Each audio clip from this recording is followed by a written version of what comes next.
birinin oğlu fazla bakar dilber.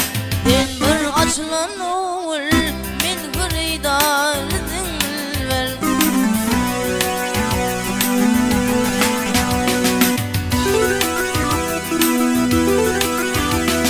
Aydan sakınvat yerde dillerin ne acayip, benim şanı dökülün dillerin ne acayip.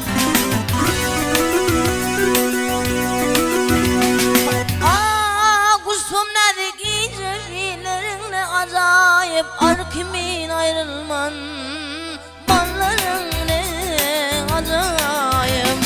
Dilim madan verme mağın gurur dilber.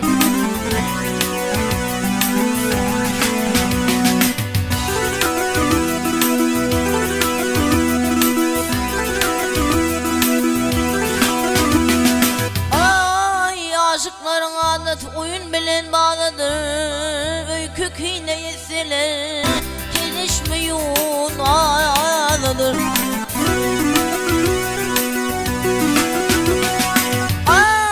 Birbirinin ıyığından ölüvüzler ağlıdır. Dizgirden uluma bilbilin o ağlıdır.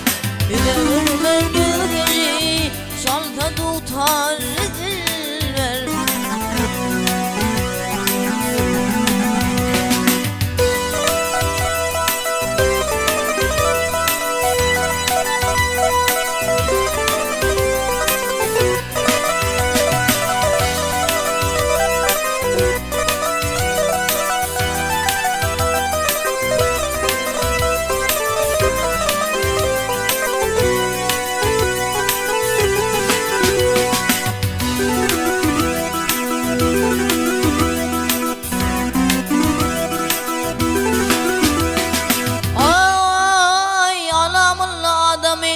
Ay alamın adamını anlatalım azalır mergi meydanına bilip itnameseler.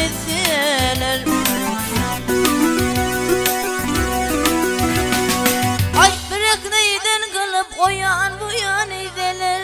Medenini beye var mazur kimin asalar. Arkamını algayden min günahkar dilber. Ak